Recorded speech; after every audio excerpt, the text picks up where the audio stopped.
우리는 예배를 자주 드리고 있습니다. 천주교인, 불교인, 천도교인들이 보게 되어지면 우리는 예배 드리는 횟수가 엄청 절대적으로 많습니다. 우리 개신교인들은요, 아주 초신자라 할지라도 1년에 쉬운 2번 주일 오전 예배는 드립니다. 이거는 불교인들이 볼 때는 상상도 할 수 없는 예배 드리는 숫자죠. 여러분, 만약에 우리가 주일 오후 예배나 수요 예배, 금요 기도회, 새벽 기도 드린다고 하면 우리는 1년에 수백 번 예배 드리는 예배하는 자입니다. 그래서 여러분들을 예배학적으로 정의한다면 하나님께 예배 드리시는 분들이 개신교인들입니다. 근데 너무 많이 예배 드리다 보니까 내가 왜 예배 드리러 교회에 왔지? 이 목적의식까지 상실된 교인들이 점점 많아지는 것이 현대교인입니다. 혹시 나는 어떻게 예배를 드릴까? 나는 어떻게 예배를 드리러 오는 사람일까? 한 번쯤 생각해 보셨는지 모르겠습니다. 봉사교회에서 혹은 찬양대 교사교회에서 올 수 있을 것입니다. 섬기거나 혹은 회의하기 위해서 혹은 참 특정 성도님들과 즐겁게 교제하기 위해서 올 수 있겠지만은 그것은 예배의 첫 번째 목적이 아닙니다. 하나님이 굉장히 기뻐하실 목적은 나는 이 구원받은 은혜를 무엇으로 보답할꼬 하다가 아이고 예배로 보답해야지 하고 올라오는 성도님들이 어디 계시는가? 하나님의 영으로 찾으신다고 말씀하고 있습니다. 예배의 아름다운 근원은 구약의 제사에서 시작이 되어집니다. 이스라엘 백성들이 왜 광야에서 제사를 드렸을까요?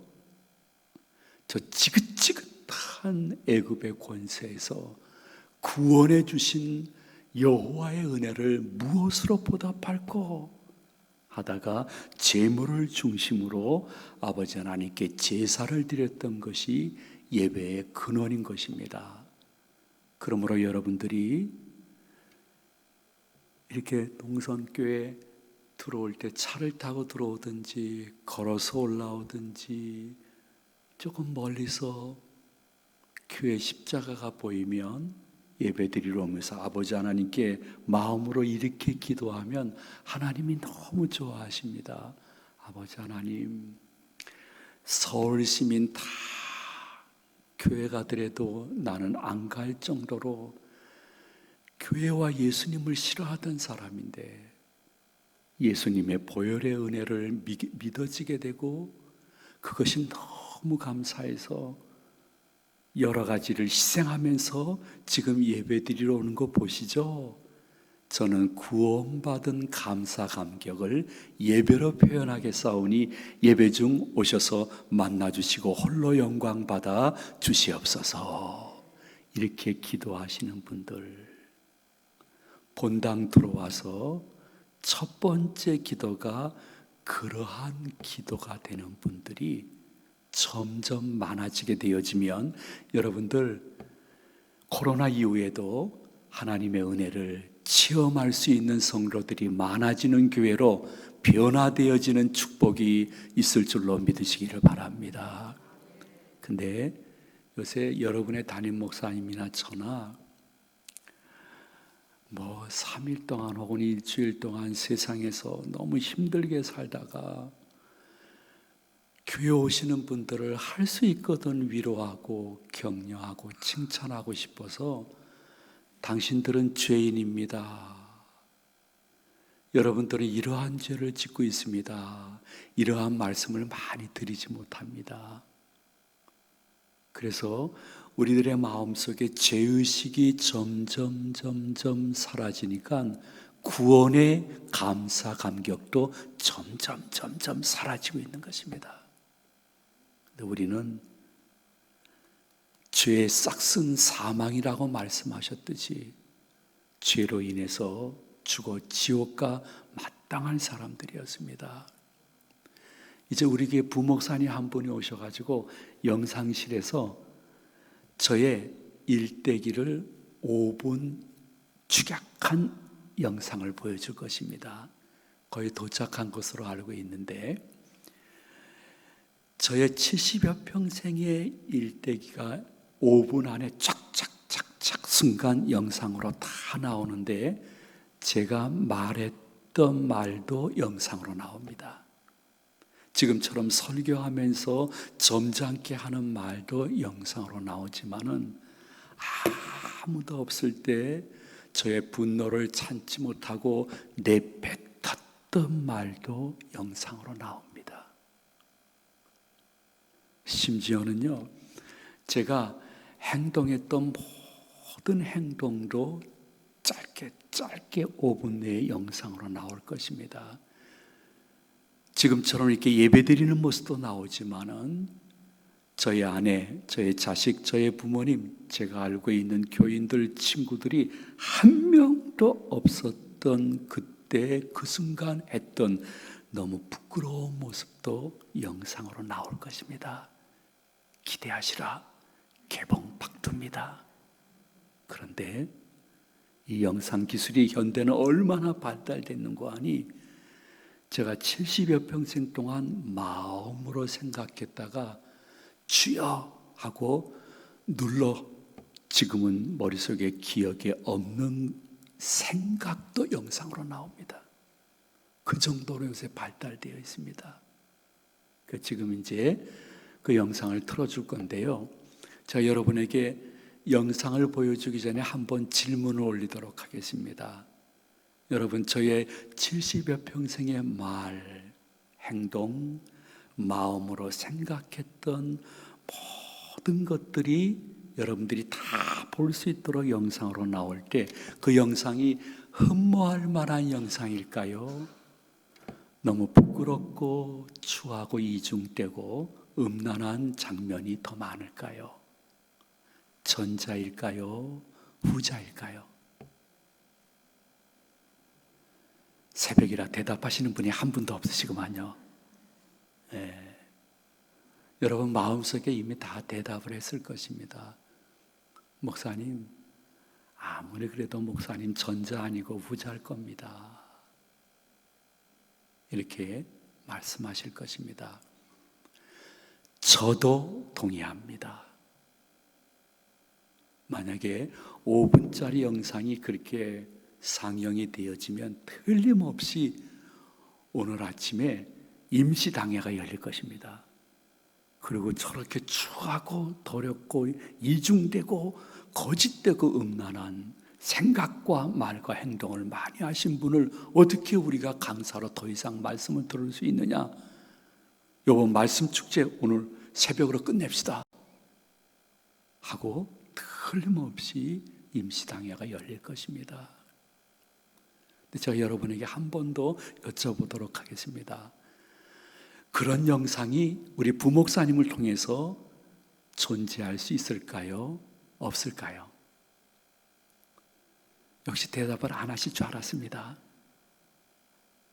그런 영상은 사람은 만들 수는 없습니다. 부목사님 오지 않습니다. 제가 무엇인가 한 가지를 여러분에게 말씀 올리고 싶어서 예화를 쓴 것뿐입니다. 저의 성도님들 모두의 지난 한평생 살았던 순간순간의 말과 행동과 생각을 정확하게 아시고 보시고 계시는 분이 딱 한 분 계십니다. 그분이 누굴까요? 하나님이십니다. 하나님은 창조주요, 섭리주요, 심판주인 줄로 믿으시면 아멘 하시기 바랍니다. 그 하나님은 다 알고 계십니다. 그러므로 저는 70년 묵은 죄인입니다. 이 앞에도 70년, 60년 묵은 죄인들이 앞에 앉아 계십니다. 여기에 앉아 계신 자매님은 한 20년 묵은 자매님 같습니다.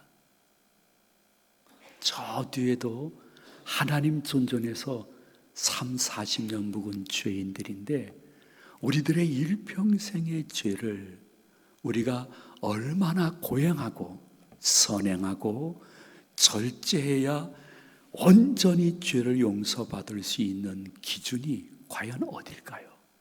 내가 얼마나 선행을 하고 내가 얼마나 고행을 하고 내가 얼마나 절제를 해야 하나님의 의에 맞을 정도로 온전히 용서받을 그 선, 그 점수가 어디일까요?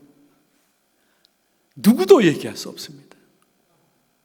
여러분 솔직합시다. 만약에 여러분들이 제가 금식 기도를 일주일 보름했다고 합시다.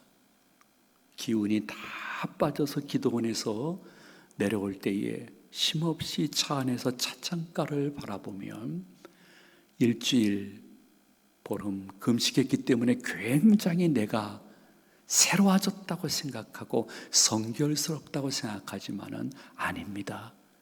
도심으로 들어오면 보름 금식해도 예쁜 여자는 예쁩니다.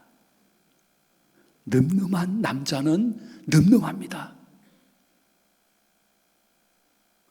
아버지 하나님은 인간의 생각과 삶 속에 자신의 죄를 온전히 사할 수 있는 능력이 없음을 아시고 독생자 예수 그리스도를 이 땅에 보내주셔서 우리들의 모든 죄를 대신 지시고 십자가에서 대속의 죽임을 당하시고 아니 나의 영생과 천국 돌아감을 위해서 부활의 첫 열매로 부활 승천하신 그리고 하나님 보좌 우편에 계시다가 때가 참에 이 땅에 재림하실 나의 유일한 오직 더욱 절대 결국 구세주 예수 그리스도께 무엇으로 보답할꼬? 예배로 보답해야지 하고 오시는 교인들이 어디에 있는가? 하나님은 슬로우 비디오 보듯이 보신다고 말씀하고 있습니다. 여러분이 여러 가지 목적을 가지고 본당 들어와서 기도하시겠지만은 이후로부터는 첫 번째 기도가 나의 영혼뿐만이 아니라 육신까지 여기까지 구원해 주신 그분께 제가 예배로 보답하러 왔어요. 주님 저 받아주시고 두 번째 예배 드리는 목표 말씀과 성령과 말씀 안에서 말씀하여 주시옵소서.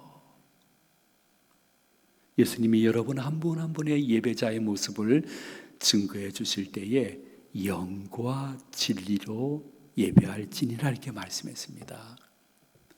영은 성령을 의미하는 것입니다. 진리는 말씀을 의미하는 것이죠.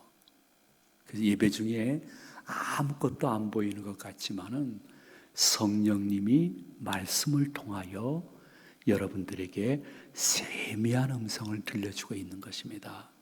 그것을 받는 분도 있고 거절하는 분도 있을 뿐입니다. 성령이 눈에 보이지 않으니까 제자들도 예수님 영이 무엇이에요? 하니까 예수님이 온전한 비유는 아니지만은 제자들이 이해할 수 있도록 영이라는 것은 바람과 공기처럼 보이지 않지만 실제하는 거야 말씀해 주었습니다. 지금 이 본당 안에도 바람과 공기가 있습니다. 우리가 숨을 쉬고 있습니다. 새벽이라 조금 쌀쌀하네 느끼고 있습니다. 바람과 공기는 눈에 보이지 않지만은 우리가 느낄 수는 있는 것입니다. 예배 중 역사하시는 성령님은 우리가 볼 수는 없지만은 느낄 수는 있습니다. 그런데 종교가 점점 하등 종교로 내려가게 되어지면 예식과 의식이 더 화려하고 더 우리의 영혼을 혼란시킵니다. 한번 여러분 무당만신을 보시기 바랍니다. 무당만신이 저를 이 많은 사람들을 미혹하기 위해서 자기 나름대로 예식을 진행할 때에 놀라운 사실은 무당만신이 목사님들처럼 30-40분 설교하는 것은 거의 없습니다. 굿할 때 중심은 화려하고 요상한 의식과 예식뿐입니다. 그런데 하등 종교에서 점점 고등 종교, 이 고등 종교라는 단어도 조금 흠이 있다고 생각하면 참 진리의 종교로 가게 되어지면 의식과 예식이 거의 없습니다. 오직 말씀만 선포되어지는 것이 예배의 중심인 것입니다. 그것이 개신교요, 여러분이 지금 드리고 있는 예배인 것입니다. 하나님의 말씀은 여러분들이 거부하지 않는 한은 여러분의 영과 혼과 골수와 모든 관절까지 쪼개며 여러분의 삶 속에 꼭 필요한 이정표 나침판을 주며 그 무엇보다도 내가 말씀 안에서 변화되어지는 것을 내가 제일 먼저 알고 가족들도 알고 주위 사람들도 알 수 있기 때문에 선포되어지는 말씀은 생명력이 있음을 알고 우리를 향한 음성으로 되지만은 나를 향한 음성으로 받을 때 여러분들은 성령 안에서 말씀을 통해서 영과 혼이 변화되어지고 치료되어지고 새로워져서 주의 전을 떠날 때는 어깨 피고 나갈 수 있는 은혜를 받으실 줄로 믿으시면 아멘 하시기 바랍니다. 사랑하는 성도 여러분, 그러므로 여러분들이 사도행전을 보게 되어지면요, 1장에서 28장까지 공통점이 있습니다. 그 공통점은 말씀이 선포되어지면 성령이 역사했고 성령이 각양 역사와 은사를 주시려고 할 때는 주의 종의 말씀 선포가 있었던 것입니다. 그러므로 사도행전 성령과 말씀이 쌍둥이처럼 역사했던 증거가 너무 많이 기록된 것이요, 지금은 사도행전 29장으로서 여러분들이 천주교인, 불교인, 천도교인이 아니라 개신교인이라고 하면 예배의 모든 순서가 중요하지만은 주의 종이 말씀을 선포할 때에 여러분들이 마음으로 아주 마른 스펀지가 주위에 있는 물을 다 빨아먹겠다는 데살로니가 교회 교인들처럼, 저분이 담임 목사님이지만은 저분이 말씀하시는 것이 아니요, 하나님이 저분을 통해서 지금 나에게 말씀 주시는 줄로 믿습니다 하시는 분이 어디 있는가? 성령님이 설교 시간에 찾으신다는 것입니다. 저는 어려서부터 할아버지 목사님이 주일학교 예배만 참석하면 될 텐데 작년 예배도 참석을 시켰습니다. 너무너무 싫었습니다. 옛날 교회는 방음잔치가 안 돼 있기 때문에 주일학교 예배 끝나고 신나게 놀고 있는 친구들의 음성이 들리는데 어른들 예배를 참석해야 되는 것은 정말 물고문이었습니다. 근데 예배 끝나면 이렇게 양철로 되어 있는 고기 이렇게 뚜껑을 열어가지고 동전 하나를 주는 것이었습니다. 건영아, 예배 잘 드렸다. 맛있는 거 사 먹어라. 그 재미로 어른들 예배를 참석하는데 어른들은 너무너무 이상했습니다. 무슨 특별한 날에는 권사님이 쓰신 글씨인데 까맣게 헌신 예배 이렇게 써놓은 것이었습니다. 나는 그게 너무 이상했습니다. 저는 그 당시에 헌신보다는 새신을 좋아했습니다. 근데 왜 헌신을 예배할까? 어른들 세계는 참 이상하다. 근데 어머님은 새 신을 사더라도 결코 주중에 신지 못하게 했습니다. 어느 날 신어야 될까요? 주일날 신어야 됐습니다. 그 나는 주일이 너무너무 좋았습니다. 어쩌다 얻게 된 새 신을 신을 수 있는 날이었기 때문입니다. 근데 어른들이 너무너무 정말 이해가 안 되는 게, 그때는 국민학교라고 했거든요. 국민학교 시절에 그게 뭐 안수집사님이든 권사님이든 장로님이든 나와서 대표기도 할 때 보면요, 우리 하나님의 사자를 기억하여 주시옵시고, 자꾸만 양처럼 순하신 목사님을 사자 얘기하니까 동물의 왕국이 자꾸만 생각이 났어요. 왜 저렇게 순한 양 같은 목사님을 왜 사자라고 할까? 그렇게 이해될 것이 없을까? 양 같은 분이신데. 근데 정확히는 저 모르겠어요. 국민학교 6학년인지 중학교 1학년인지 기억은 정확히 안 나는데, 사자라는 말이 동물의 왕국의 사자가 아니구나. 하나님이 수많은 목사님 가운데 뽑아서 우리 교회에 자신을 대신하여 말씀을 선포하고 목양하라고 보내신, 하나님이 친히 보내신 분이시구나. 그걸 제가 알았어요. 하나님의 사자라는 것은 영이신 하나님이 교회를 다스리지만은 육신인 저 담임 목사님을 통해서 말씀하시고 인도하시는 거구나. 하나님이 보내신 분이시구나. 그때부터 저는 정말 장로님의 아들로서 일평생 살아가면서 목사님의 말씀을 거역해 본 적이 없었습니다. 제가 담임이 되어서 또 약 12년 동안 원로 목사님을 섬겼습니다. 정말 아버님처럼 섬겼습니다. 친아버님은 아니더라도 이분은 내 아버님보다 더 귀하신 분이다 해서 원로 목사님을 아버님처럼 섬겼더니 어느 날 저희 아버님이 부르시는 거예요. 그래서 집에 갔더니 아버님의 표정이 거의 그냥 벌레 씹은 표정이에요. 그러면서 저한테 한 말씀 딱 하셨습니다. 권영아, 얘기해라.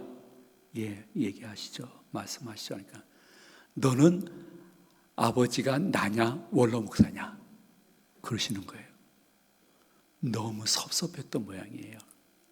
아버님 편에서 봤을 때는 제가 원로 목사님을 아버님보다 더 잘 섬겼다고 생각하셨던 모양이에요.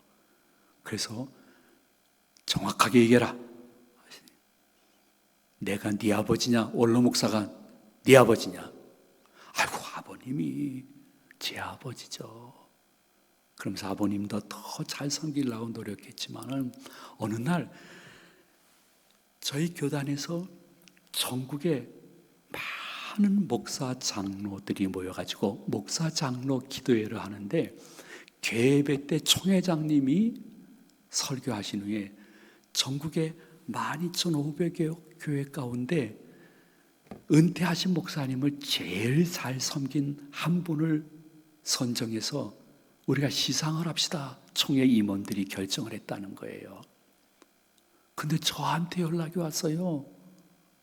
목사님, 목사 장로 기도회 총회장님 설교 후에 은퇴한 목사님 잘 섬긴 패를 받으셔야 되겠습니다. 너무 깜짝 놀랐어요.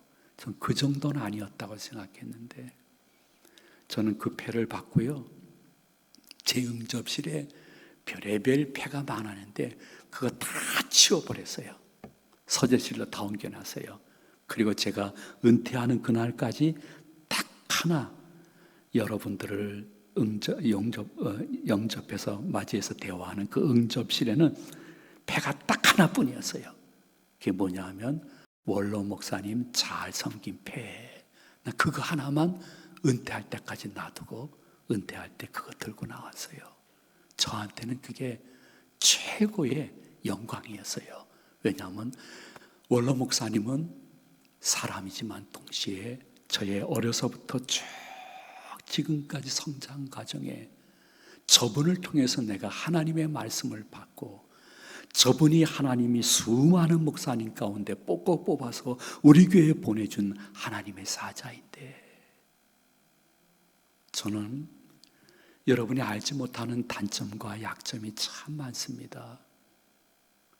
그럼에도 불구하고 지금 동선교회에 와서 새벽 기도를 인도하고 있으면 무조건적인 하나님의 은혜요, 주의 종과 아름다운 동행을 한 것에 대한 주님의 분복이라는 것을 저는 확실히 알고 있습니다. 여러분 솔직히 보십시오. 어느 해였습니다. 담임 목사님과의 관계가 별로 안 좋았습니다. 그게 한 2, 3개월 갔습니다. 2, 3개월 가다 보니까 목사님 말씀이 예배 시간에 들어오지 않으니까 나는 점점 영적으로 배고파지기 시작했습니다. 그리고 굶주리다가 아사 상태에 들어가게 되었습니다. 말씀이 들어오지 않으니까 내 옛본성이 튀어나왔던 순간순간을 여러분이 기억할 것입니다. 하나님께서 여러분들을 개신교회 교인으로 이끌어 주신 것을 기억하시면서 예배 중 어떠한 특별한 예식이나 혹은 의식, 신비한 체험보다는 주의 종의 말씀을 통해서 나의 영혼과 육신에 필요한 이정표 나침판을 받고, 의문 속에 들어왔던 내가 확신 속에 주의 전을 떠나서 그 말씀이 나의 6일 동안의 삶을 지배하는 것을 경험할 수 있는 참된 예배자로 성장하는 축복이 계시기를 축원을 드립니다. 그런데 저는 진정한 예배는요, 예배 후 나의 가정과 나의 사회생활 속에서 완성된다고 생각합니다. 하나님의 영광을 드러낸다는 것은 예배 중에도 적용되어질 하나님의 말씀이지만은, 하나님의 영광은 나의 가정과 나의 실생활, 사회 속에서 이루어져야 됩니다. 가정과 사회 속에서 이루어져야 될 하나님의 영광은 무엇일까요? 나를 통해서 하나님과 동선교회가 선하게 반사되어지는 것이 하나님의 영광인 것입니다. 짧지만은 두 가지의 말씀을 간단히 드리고 끝내겠습니다.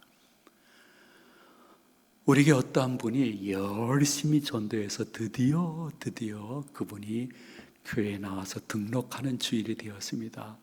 흥분과 감사 속의 본당에 그분과 함께 들어왔는데,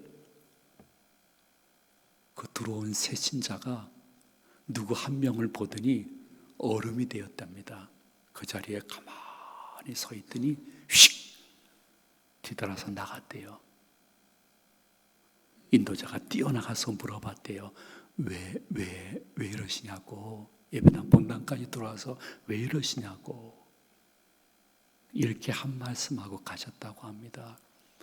우리 아파트에서요, 제일 사람들이 싫어하고 신불신망론하고 사람들이 고집세고 비상식적이고 자기 의견 외에는 어떤 의견도 받지 않고 경배하시는 분들에게 무례하게 대하는 할머니 한 분이 계신데, 그분이 이 교회 교인이에요. 난 그런 분이 교회 다닌다면 죽을 때까지 교회 안 다닐 거예요 하고 뛰어나간 거예요. 하나님의 이름과 교회의 이름을 욕되게 한 것입니다. 하나님의 영광을 가리운 것입니다. 지금은 장로님이 되신 안수 집사 한 분이 계셨는데 동업을 해서요, 동업은 굉장히 힘들거든요. 열의 9은 다 망해요. 근데 이 안수 집사님이 얼마나 성경 범위 내에서 자신을 절제하면서 삶 속의 정직과 모든 사회 부조리에서 어긋나는 정반대의 삶을 살면서 저렇게 살아가지고 어떻게 돈 벌라고 하실까 하는데, 끝까지 바뀌지 않는 그의 모습을 오랫동안 보면서 궁금했답니다. 저 형님이 다니는 교회에서는 무슨 말씀을 전해주기 때문에 저렇게 정직하게 삶을 살아갈 수 있을까? 근데 그래도 먹고 사시네. 희한하네. 어느 날 그 안수 집사님이 교회 내에서 맡겨진 사명을 다 감당하고 헐레벌떡 교회 본당에 예배 자리로 들어왔는데 너무 깜짝 놀랐답니다. 동업하는 그 후배 녀석이 교회 본당에 앉아 있는 것을 봤답니다. 자기는 너무 깜짝 놀랐답니다. 자기가 구체적으로 복음을 전하게 되어지면 이 사람의 마음이 상실될까 봐 복음과 구원에 대해서 한마디도 하지 않고 그냥 삶으로 그에게 하나님을 투영했는데 이 후배 녀석이 예배 시간에 올 줄은 몰랐다는 것입니다. 혹시나 해서 가까이 가서 확인해 보니까 맞더래요. 야, 이 녀석아 네가 어떻게 교회 왔어? 그러니까 형님, 저 등록했어요. 형님이 제 삶의 참 본이 되어서 도대체 교회에서는 무엇을 가르쳐 주길래 저렇게 모범적인 삶을 살 수 있을까? 나도 이 죄에서 벗어나고 싶은데 해서 스스로 오신 것입니다. 저희 교회 10년째 된 집사님이 되셨습니다. 참된 예배는 나의 교회 밖의 삶을 통해서 완성되어야 되는 것입니다. 여러분, 예배 잘 드리고 새벽 기도까지 나왔는데 이러한 말씀 드려서 죄송합니다. 왜 예배 드리십니까? 영육의 구원의 감사 감격을 표현하려고 왔어요. 왜 예배 드리십니까? 예배 중 주의 종을 통해서 선포되는 말씀을 통하여 성령의 음성과 성령이 하라 하면 할 것이요 하지 말라 하면 하지 않겠습니다. 저에게 말씀하여 주옵소서, 주의 종이 듣겠나이다. 그러면서 6일 동안의 삶 속에 여러분의 삶을 통해서 하나님과 교회를 선히 반사시키는 은혜로운 예배자의 삶을 살아가는 올 한 해가 되시기를 주 예수 그리스도의 이름으로 축원을 드립니다. 축복합니다. 기도하시겠습니다. 개인 기도하실 때에 성령님 조용히 찾아와 주셔서 기도하는 분들의 기도 제목을 인도하시고 용서하시고 회복시켜 주시고 축복하여 주시옵소서. 예수님의 이름으로 기도하옵나이다. 아멘.